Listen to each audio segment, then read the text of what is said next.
¿Alguna vez has confiado en alguien y luego te has preguntado si realmente sabías con quién estabas tratando? Lo que estás a punto de escuchar es una historia real y créeme, te hará repensar todo lo que creías sobre la seguridad en tu propia vida.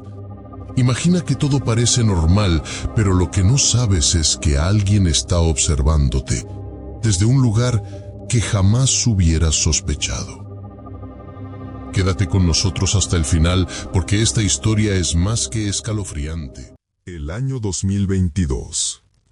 Yo tenía 22 años y me encontraba en ese incómodo limbo que existe entre la promesa universitaria y la realidad laboral. Me había mudado, persiguiendo una oportunidad que nunca llegó, y ahora estaba atascada tomando cualquier trabajo que pagara en efectivo. Cuidar niños, limpiar casas, hacer mandados. Me sentía como una freelancer de la supervivencia. La única meta era evitar el fracaso. Evitar tener que llamar a casa y decir, mamá, tengo que volver. En esa desesperación, tu guardia baja. La necesidad te hace aceptar ofertas que, en un momento de calma, rechazarías. Fue en un foro de trabajos ocasionales donde encontré la publicación que parecía ser mi salvación. Necesito cuidador o cuidadora de perro a domicilio por una semana. Pago excelente. El monto que ofrecían era $800 por 7 días. Un sueldo de emergencia que me daría meses de tranquilidad. Era una cifra ridículamente alta para el simple trabajo de pasear a un Golden Retriever, pero la vi y caí. Mi nombre es Craig. Estoy buscando a alguien muy confiable para cuidar a mi Golden Retriever Max. Es un perro un poco ansioso, así que necesito que la persona se quede a dormir en la casa. No confío en que venga alguien solo por la mañana y por la noche. La semana sería de lunes al domingo. El pago son $800. Él fue muy directo, muy profesional, pero esa insistencia en el alojamiento sonaba como una condición no negociable, justificada por la ansiedad de Max. Yo, por supuesto, acepté de inmediato, diciéndole que su condición no era un problema en absoluto. El trato estaba hecho. El único detalle que me dio fue que la casa estaba un poco lejos, pero que eso garantizaba la tranquilidad para el perro. Le di poca importancia al aislamiento.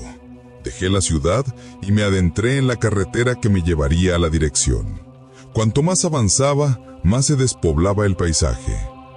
El bosque se hacía denso, los árboles se volvían altos y oscuros, como si estuvieran cerrando el camino tras de mí. Mi teléfono, que antes rebosaba de notificaciones, empezó a mostrar la temida sin servicio, con la barra de la señal fluctuando en un intento frustrado de aferrarse a la civilización. La sensación de entrar a un mundo aparte era palpable. Finalmente, la carretera de asfalto dio paso a un largo camino de grava. La casa era grande, de madera oscura, envuelta en el silencio de un bosque denso. Era una arquitectura hermosa, pero fría. Al bajar del coche, el silencio me golpeó. Era tan espeso, tan total, que sentí que el sonido de mi propia respiración era una intrusión. Estaba en el punto de encuentro, el lugar donde la necesidad económica me había llevado a dejar atrás la seguridad de la vida urbana. Miré mi teléfono una última vez. Una sola barra intermitente. No pude enviar un mensaje de «Llegué». Estaba sola, vulnerable, y a punto de conocer al hombre que había diseñado esa trampa. La puerta de la casa, grande y de madera maciza, estaba justo frente a mí. Me acerqué, con la mano temblando ligeramente y toqué. Estaba a punto de cruzar el umbral donde mi sentido de la privacidad se desintegraría, sin saber que en el interior, en mi propia habitación, el reloj ya estaba esperando. Ahí estaba él, Craig. Mi primera impresión fue de una normalidad quirúrgica. No era el típico dueño de perro descuidado. Era alto, vestía una camisa de algodón perfectamente limpia y sus gafas de montura fina le daban un aire intelectual que se sentía calculado. Su sonrisa era lo que me desorientó. Era cortés, profesional, pero no llegaba a los ojos. Me dio la mano con un apretón que se extendió un segundo de más. Puntualidad. Excelente. Es crucial, dijo, con un tono que no felicitaba, sino que simplemente registraba un dato. Max, el Golden Retriever, apareció tímidamente. Era un perro magnífico, pero claramente ansioso. Se movía con la cola baja, observándome desde la distancia. Craig insistió en que no lo tocara de inmediato. Es sensible a la energía nueva, explicó. Me arrodillé y le hablé en voz baja, y al cabo de unos momentos, Max se acercó, probó mi mano con un lametón y se apoyó en mi rodilla. Fue un momento de conexión genuina, un pequeño respiro de la tensión que Craig proyectaba. El tour de la casa no fue una bienvenida, sino una lectura de reglas. La casa era un santuario inmaculado. Me mostró la cocina, el salón, y luego nos detuvimos frente a una puerta de madera oscura. Este es mi estudio. Por favor, mantén esta puerta cerrada. Es un espacio de trabajo. No es necesario que entres para nada. La prohibición era absoluta, sin espacio para preguntas. Luego me llevó a la habitación de huéspedes. La habitación estaba en el segundo piso. Era grande, pero anticuada. Alfombra beige, cortinas florales pesadas y muebles de madera oscura. Justo frente a la cama, había una cómoda antigua. Sobre ella, solo una lámpara y un marco de fotos vacío. Una escena de quietud que en ese momento me pareció normal y hasta aburrida. Luego vino la parte de la restricción. Craig me explicó que debido al aislamiento, el Wi-Fi era muy débil. Solo úsalo para mensajes esenciales. Desconéctalo cuando no lo uses para no agotar la banda. Quiero el mínimo de actividad digital. Es por la tranquilidad de Max, me indicó. Era una justificación perfectamente lógica, pero en retrospectiva, era la anulación de mi línea de escape. Era el primer cerco invisible. Cuando me dejó, se detuvo en el umbral para una última instrucción. Si tienes alguna emergencia, envíame un mensaje, pero por favor, solo en horario de oficina. Necesito desconectar por completo. Se despidió y se marchó. Escuché su coche salir por la grava, y el silencio volvió a caer sobre la casa. Me sentí sola, pero más aún me sentí evaluada y monitoreada. Me senté en la cama, saqué mi teléfono, una sola barra de señal intermitente. Miré la cómoda, la lámpara, el marco vacío. Era una escena de simetría rota, pero en ese momento no sabía que la pieza faltante, el objeto anómalo, se añadiría pronto para completar la trampa. Los primeros 2 días se fundieron en una rutina monótona. El paseo matutino, la limpieza, el paseo vespertino. Max y yo formamos un vínculo rápido. Él se convirtió en mi consuelo, mi única fuente de normalidad en esa casa inmensa y silenciosa. Me movía con sigilo, respetando las reglas de Craig, intentando ser la cuidadora ideal para garantizar mi pago. La casa era un museo de la tranquilidad, pero bajo la superficie, yo estaba tensa, siempre consciente de las restricciones impuestas. Era la tercera noche, el miércoles. Había terminado mis tareas, me había puesto el pijama y estaba sentada en la cama, con Max acurrucado a mis pies. La luz de la lámpara de noche creaba un círculo amarillento en la oscuridad de la habitación. Estaba revisando mi teléfono, intentando con desesperación cargar una página de noticias, cuando mi mirada se levantó. Y entonces, lo vi. Ahí, sobre la cómoda, entre la lámpara de tela y el marco de fotos vacío, había un reloj despertador digital. Mi primer pensamiento fue de confusión. No estaba ahí. Estaba absolutamente segura. La noche anterior había revisado la cómoda buscando un cargador.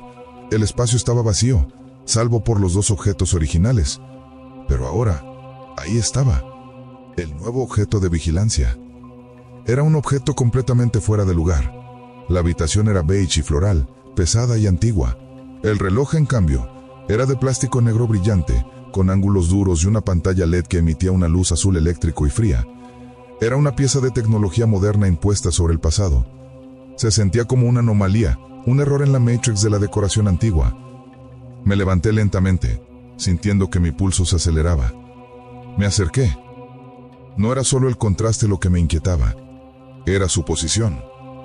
El reloj estaba orientado de modo que su pantalla, y algo más, apuntaban directamente al centro de mi cama.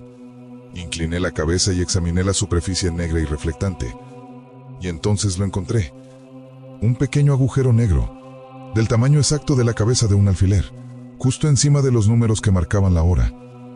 Mi mente trató de inventar excusas. Es un sensor, es un micrófono para la función de manos libres. Pero el pánico ya había activado la alarma. Recordé las historias que había visto online, cámaras espía ocultas en despertadores, las cámaras que se compran por internet. Sentí un escalofrío que no era del frío, sino de la violación. Algo o alguien me había estado observando, o peor aún, acababa de ser encendida para empezar a observarme. Lo tomé. Era pesado, mucho más de lo que debería ser un despertador de plástico, y al girarlo hacia mí, noté un zumbido muy leve, constante, bajo el ruido de fondo, como un pequeño ventilador o un disco rígido funcionando. Era el sonido de un dispositivo activo, grabando o transmitiendo. En ese instante, supe que mi vida segura y monótona había terminado. Había encontrado el ojo invisible de Craig. Dejé el reloj bruscamente. Max, que había estado tranquilo, levantó la cabeza y emitió un gruñido sordo y bajo, con la mirada fija en la puerta. No gruñó por mí, gruñó a la oscuridad. El peligro que sentía Max no venía del objeto, sino de la presencia que el objeto representaba. Mi corazón se convirtió en un tambor violento en mi pecho. Estaba confirmada. No estaba sola. El gruñido de Max me sacó de la parálisis. El miedo se había transformado en un instinto de supervivencia que demandaba acción. No podía huir. Estaba en pijama, sin mi cartera, y la casa de mi madre estaba a horas de distancia. Tenía que pensar como una cautiva. Y lo primero que una cautiva hace es estudiar a su captor a través de sus herramientas. Tomé el reloj de nuevo. No solo era un dispositivo de vigilancia, era mi única prueba potencial. Me senté en la cama y encendí todas las luces, luchando contra la necesidad de esconderme. Con la lámpara cerca, intenté el primer paso, desarmarlo. Recorrí los bordes de la carcasa de plástico. Era un diseño limpio, sin tornillos visibles, sin pestañas obvias. Estaba hecho para ser hermético, para no ser abierto por manos curiosas. La frustración fue inmediata. No podía acceder a la memoria, al chip, a la tarjeta SD que, de seguro, estaba grabando cada segundo de mi estancia. Pasé casi 40 minutos buscando alguna marca, algún número de serie que pudiera googlear. Nada. Era perfectamente anónimo. Su única característica era el agujero negro y el zumbido persistente, un sonido tan bajo que, de no haber estado en el silencio absoluto de la casa de Craig, jamás lo habría notado. Era el sonido de la vigilancia ininterrumpida. Mi mente entró en pánico.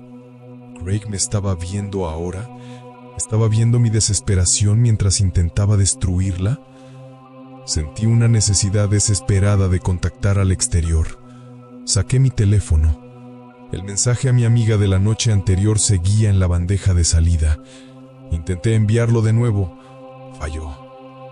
Intenté una llamada rápida a mi madre. La señal se cortó tras el primer ring. Estaba completamente aislada, y el reloj era el catalizador de mi encarcelamiento digital. Tuve que tomar una decisión. No podía destruirlo y no podía dejarlo apuntando a mi cama. La solución fue un acto de rebelión psicológica, sino práctico. Lo tomé, lo envolví en la camiseta más gruesa que encontré y lo metí en el fondo del cajón más bajo de la cómoda. Enterrarlo. Era inútil, lo sabía. Si transmitía por Wi-Fi, Craig aún podía estar viendo un cajón oscuro. Pero el simple acto de sacarlo de mi vista me dio un mínimo respiro. Esa noche no dormí. Me senté de espaldas a la pared con mi teléfono en la mano, listo para marcar el 911 si escuchaba el más mínimo ruido. Empecé a reconstruir a Craig en mi mente. Su pulcritud, su sonrisa controlada, su obsesión por las reglas. Todo era un protocolo, y ese reloj era la pieza central de su juego. Yo había entrado voluntariamente en la jaula, y ahora la única forma de salir era actuar como si aún fuera libre. Mi primera noche bajo la conciencia de la vigilancia fue una tortura. Cada sombra se movía. Cada ruido de la casa vieja era un paso, y en el fondo de un cajón, un pequeño dispositivo negro seguía zumbando en la oscuridad, registrando el silencio y mi miedo, esperando que yo cometiera el error fatal de la confianza. Al día siguiente mi rol había cambiado de cuidadora a investigadora privada. Tenía que demostrarme a mí misma que el reloj no era la única cámara. Si Craig era tan metódico, habría puesto redundancia. Tenía que buscar otros ojos. Comencé mi cacería silenciosa. Me movía por la casa con una lentitud desesperante, siempre atenta a los ruidos y siempre consciente de que, aunque el reloj estuviera en el cajón, la vigilancia podría ser aérea o a través de las paredes. Primero, la habitación. Desconecté la lámpara y la desmonté. Revisé los enchufes buscando orificios o módulos USB sospechosos. Pasé el dedo por las rejillas de ventilación. Nada. La paranoia se centró luego en los puntos altos. El detector de humo del techo. Lo observé durante minutos, inclinando la cabeza. ¿Era demasiado grueso? ¿Tenía un brillo extraño? Sentí un impulso incontrolable de arrancarlo, pero el miedo me detuvo. Si lo destruía, y no era una cámara, Craig lo sabría de inmediato. Si era una cámara, destruiría la prueba y confirmaría mi descubrimiento. Me quedé inmóvil, mirando el techo, sintiendo que esa pequeña pieza blanca era ahora el ojo más peligroso de la casa. Amplié mi búsqueda a las áreas comunes, la sala de estar, la cocina. Busqué en marcos de cuadros. Recuerdo un pequeño marco de fotos sobre una estantería que contenía un cristal de color oscuro en lugar de una imagen. Lo tomé, lo giré. Era simplemente un vidrio, pero en mi estado se sentía como una provocación directa. Un objeto puesto ahí para jugar con la mente de la víctima. Un recordatorio de que el escenario entero estaba preparado. Mi paranoia alcanzó el punto máximo al inspeccionar los espejos. En el pasillo había uno grande. Me acerqué y realicé la prueba que había visto en películas. Toqué el cristal con la punta de la uña. Si hay espacio entre la uña y el reflejo, es un espejo normal. Si no, podría ser de doble vía. No hubo espacio. Sentí alivio, pero de inmediato me recriminé. Una cámara es más fácil que un espejo de doble vía. La paranoia era ya un ciclo de autosabotaje. Lo único que me devolvía un poco de cordura era Max. Él sentía la tensión. Ya no se acostaba tranquilo. Me seguía de cerca, pero su atención se centraba a menudo en el pasillo o en la puerta. Sus gruñidos suaves y su inquietud se convirtieron en mi validador biológico. Si Max se ponía nervioso, yo me tensaba. Era una comunicación silenciosa. El peligro está cerca. Mi último intento de romper el aislamiento fue con un bolígrafo y un trozo de papel. Escribí una nota desesperada con la dirección y mi situación. Pensé en deslizarla bajo la puerta principal, pero al acercarme, me detuve. Si Craig regresaba y encontraba la nota, no solo sabría que me había descubierto, sino que también sabría que intenté buscar ayuda. El riesgo era demasiado alto. Me quedaban 2 días. Tenía que aguantar. Tenía que esperar el domingo y enfrentarme con él con el reloj en la mano. Era la única salida que veía, por más estúpida que fuera. El viernes por la noche. Había pasado todo el día en un estado de vigilia perpetua. Había asumido la monotonía, la vigilancia, el silencio y la falta de comunicación. Mi única esperanza era que la normalidad continuara hasta el domingo. Mi mente estaba destrozada, pero mi cuerpo estaba listo para el desenlace. Me senté en la cama, con la lámpara encendida, el reloj a buen recaudo en el cajón y la vista fija en la puerta. Sentía que el tiempo se había detenido. Y entonces, la calma se rompió de la manera más violenta posible. Eran alrededor de las 11:30 de la noche. Un sonido inconfundible, alienígena en ese entorno aislado. El sonido de un coche entrando en la propiedad. No era el sonido de un vecino. Era Craig. Era viernes. Su protocolo se había roto. Su máscara se había deslizado. La conciencia de que estaba mintiendo sobre su ausencia, de que me había dejado sola bajo vigilancia para un propósito que no era el cuidado de Max, me golpeó como una ola helada. Mi corazón se disparó y la adrenalina se inyectó en mis venas. Max reaccionó de inmediato. Se levantó con una velocidad impresionante. Se puso junto a la puerta y dejó escapar un gruñido gutural y aterrador, su pelaje erizado. Escuché la llave girar en la cerradura principal, lentamente, metódicamente.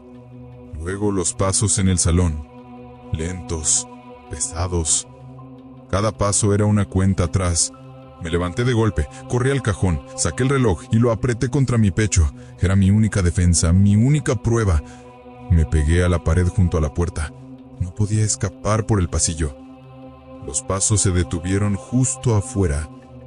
No hubo golpecitos suaves. Hubo un golpe seco y repentino en la madera, no con la palma, sino con los nudillos, lleno de impaciencia. Hola, soy Craig. Sé que estás despierta. Por favor, abre la puerta. Olvidé algo vital en el estudio. No tardaré nada. La excusa era tan débil que era insultante. Algo vital en la habitación prohibida que justificaría un regreso en mitad de la noche. Mi garganta estaba tan tensa que no podía emitir sonido. Solo negué con la cabeza, una negación inútil que él no podía ver, pero que reafirmaba mi decisión. El silencio volvió a caer, denso y cargado de intención. Max ladraba ahora con una furia descontrolada, como si entendiera que la amenaza al otro lado de la madera era absoluta. La tensión se mantuvo por un largo minuto, que pareció una eternidad. Luego el silencio de Craig se rompió. El tono cambió. La cortesía se desvaneció, reemplazada por una ira aguda, sin filtrar. La voz de alguien que había sido frustrado en su propósito. Esa voz. Ese fue el momento de la verdad absoluta. Ya no era Craig, el hombre de las gafas y el protocolo.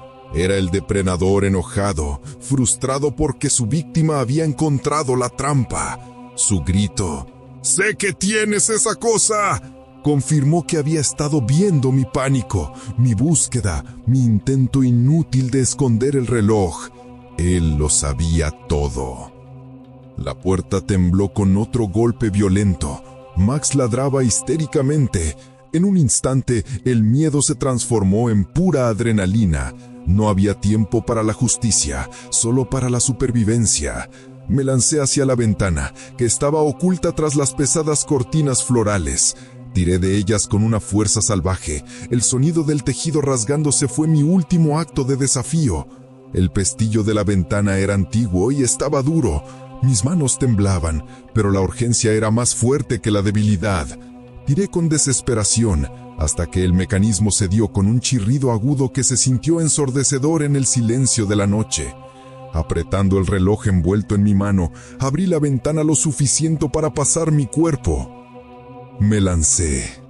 La caída de 1,5 pisos fue un golpe seco, doloroso, pero amortiguado por el césped húmedo. La única sensación era el frío del suelo bajo mis pies descalzos y la urgencia de alejarme de ese lugar. Escuché un grito ahogado de frustración desde la ventana, y el ladrido de Max se convirtió en un lamento desesperado. Lo sentí, pero no pude detenerme. Corrí. La grava y el césped helado me cortaban los pies, pero no sentía dolor. La adrenalina había tomado el control. Corrí hacia el camino principal, la única vía de escape de ese aislamiento. Corrí sin mirar atrás, temiendo ver a Craig persiguiéndome, temiendo escuchar el sonido de un motor encendiéndose. Al llegar a los límites de la propiedad, me detuve, sin aliento, agachándome detrás de unos arbustos junto a los buzones. Me atreví a mirar. La casa se erguía oscura, y en el hueco de la puerta principal vi la silueta de Craig. Estaba inmóvil. Ya no gritaba, estaba en silencio, mirando hacia la carretera. Esa fue la imagen más aterradora de todas. La ira se había solidificado en una amenaza controlada. Era el retrato de la traición consumada, de la persona que te ha engañado y ahora te observa huir. Él no corrió. Parecía estar evaluando si la persecución valía la pena, si era mejor dejarme ir y recuperar el control. Su inmovilidad era más amenazante que cualquier grito. Saqué mi teléfono. Milagrosamente la señal intermitente regresó. Marqué el número de mi madre, mi única línea de vida. El alivio fue un torrente de lágrimas que no pude contener. «Mamá, soy yo. Estoy en la carretera de la casa de Craig. Tienes que venir a buscarme ahora. ¡Rápido! Estoy bien, pero tienes que venir». Colgué, sin dar detalles, sin dar tiempo a preguntas. Me abracé a mí misma, el reloj envuelto en la camiseta, y esperé. La huida había terminado, pero el trauma acababa de comenzar. Mi madre llegó en cuestión de minutos. El reencuentro fue un torrente de alivio y confusión. Me subí al coche temblando, y solo cuando estábamos lejos, cuando la casa de Craig se convirtió en un punto invisible en el espejo retrovisor, pude soltar la respiración. Lloré sin parar, tratando de darle sentido a lo que había pasado. La cámara, los pasos, la furia de su voz. Mi madre, en shock, me llevó a casa. Fue en la luz fría de la mañana, en la seguridad de mi propio apartamento, que miré el objeto de mi terror. El reloj. Todavía estaba envuelto en la camiseta, ahora con manchas de tierra y humedad. Lo saqué y lo puse sobre la mesa. Era el mismo dispositivo inofensivo y negro, pesado y silencioso, sin el zumbido de la batería agotada. Mi primer impulso fue llamar a la policía de inmediato, pero mi madre, más calmada, me detuvo. ¿Tienes pruebas de que es una cámara, no solo un sensor? ¿Tienes grabaciones? Me di cuenta del terrible dilema. Había huido por instinto, priorizando mi seguridad. En mi prisa, no había recogido mi bolso, ni mis llaves, ni siquiera mi identificación. Pero había salvado el reloj. Era la única prueba de la traición, pero no la prueba del crimen. Si lo denunciaba, el reloj sería incautado por la policía, y Craig, que ahora sabía que lo tenía, negaría todo. Podría afirmar que me lo había regalado, o que era un sensor de luz y que yo estaba delirando. Si regresábamos a la casa para buscar más pruebas, nos expondríamos a un peligro real. La elección era simple: seguridad sobre justicia. Mi abogado, a quien llamé esa misma mañana, confirmó mis peores temores. Él dijo: sin un registro de la memoria interna, sin un registro de Wi-Fi, o sin una grabación de audio que pruebe su intención criminal, es su palabra contra la de él. Y él tiene un historial limpio. Usted salió por la ventana y se llevó su propiedad. El juez será cauteloso. La frustración fue inmensa. Había sido agredida, violada en mi privacidad, y la ley me dejaba impotente. La rabia se centró en Craig.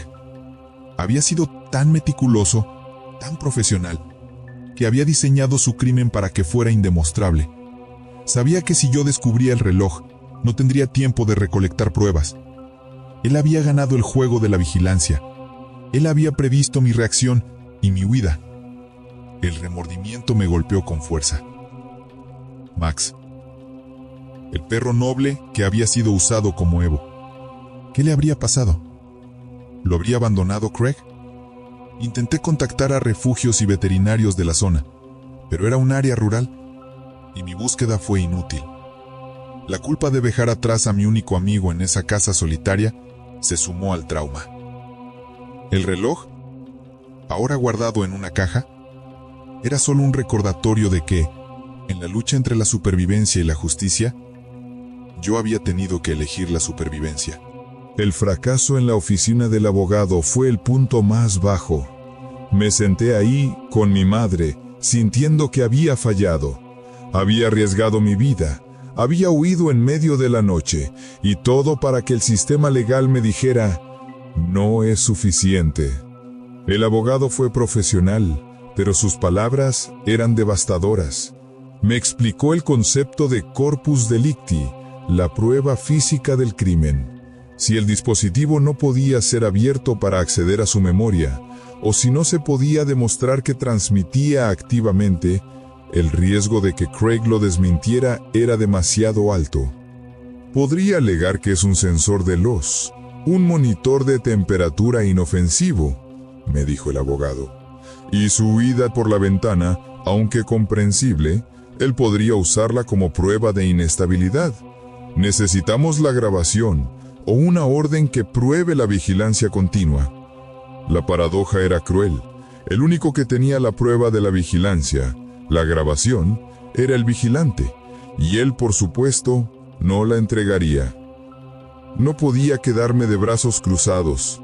Sentía la necesidad de nombrar a mi agresor. Bloqueé el número de Craig, asegurándome de que no pudiera contactarme. Luego comencé mi propia búsqueda en línea. Lo busqué en redes sociales, en registros de propiedad, en perfiles profesionales. El resultado fue escalofriante. Craig no tenía una huella digital obvia. Sus perfiles eran genéricos o inexistentes. Era un fantasma digital, o al menos se había tomado la molestia de asegurarse de que lo fuera. Esta invisibilidad se sentía como una extensión de su control. Él había planeado cada detalle, el aislamiento, la falta de señal y ahora la falta de rastro digital. Se había protegido detrás de un muro de anonimato y legalidad. El sentimiento de impotencia se transformó en una rabia silenciosa. La sociedad te enseña a buscar justicia, pero la realidad te enseña que la justicia es un lujo que requiere pruebas, un lujo que no pude pagar esa noche. La única forma de canalizar esa frustración fue darle un propósito. El abogado me aconsejó no hablar del caso en público, pero yo sabía que la única forma de defenderme y de defender a otros era compartir mi historia. La idea de que alguien más pudiera caer en la misma trampa, que un joven o una mujer sola por necesidad económica pudiera ser víctima de Craig o de alguien como él, era insoportable. El reloj ahora dejó de ser una prueba legal para convertirse en un símbolo, un recordatorio silencioso de que la vigilancia es la nueva amenaza y que la única forma de combatirla es a través de la conciencia. Yo no iba a conseguir que Craig fuera a la cárcel, pero sí iba a conseguir que la gente mirara 2 veces ese despertador en su próxima casa de alquiler. El caso legal se cerró. Craig nunca fue acusado. Mi única prueba, el reloj, se quedó en una caja. Un recordatorio mudo de que la justicia no siempre se consigue. Pero la experiencia me dejó con una herida mucho más profunda que cualquier corte físico. El síndrome del reloj. Mi sentido de la seguridad se había roto. Ya no podía entrar en una habitación sin escanear el perímetro. Revisaba cada reloj digital, cada enchufe USB, cada detector de humo, buscando el pequeño agujero negro. Me vestía y desvestía con paranoia, incluso en la seguridad de mi propio apartamento. En las noches, el miedo regresaba en forma de pesadillas. Yo, atrapada bajo la luz azul del LED, siendo observada sin poder despertar. Mi propia mente se había convertido en la extensión final de la vigilancia de Craig. Lo que aprendí, lo que quiero que se quede con cada uno de ustedes, es una advertencia crucial para la era digital. No podemos permitirnos ser ingenuos. El voyeurismo y la vigilancia son ahora crímenes de protocolo. Craig utilizó la cortesía, el dinero y el aislamiento para crear una trampa perfecta diseñada para que la víctima huyera sin pruebas. Mi lección es simple. 1. Confía en tu instinto. Si algo se siente demasiado bueno o demasiado estricto, hay una razón. 2. Tu teléfono es tu lifeline. Si la señal es mala o cortada, considéralo una señal de peligro extremo. 3. La seguridad es más importante que la justicia. Si tienes que elegir entre recoger tus pruebas y huir, huye. Tu vida y tu salud mental son lo único irreemplazable. El reloj me robó mi confianza, pero me dio conciencia. Me enseñó que la vulnerabilidad es una mercancía en el mundo moderno, y la única forma de combatirlo es la conciencia colectiva. Yo no puedo conseguir que Craig sea castigado por la ley, pero puedo conseguir que la gente mire 2 veces el despertador de su próxima casa de alquiler. Puedo evitar que otra persona se convierta en la siguiente víctima del protocolo de la vigilancia. Esta es mi historia. El relato de cómo un simple reloj destruyó mi sentido de la seguridad. Y ahora, te pregunto a ti, que has seguido estos 10 capítulos, ¿has sentido alguna vez ese escalofrío? ¿Esa certeza de que algo te observa? Deja tu comentario abajo, comparte tu experiencia y ayúdanos a crear una comunidad de conciencia. La vigilancia es silenciosa, pero nuestras voces no lo serán. Si esta historia te ha impactado, no olvides darle me gusta, compartirla y suscribirte para más historias que te obligarán a mirar 2 veces.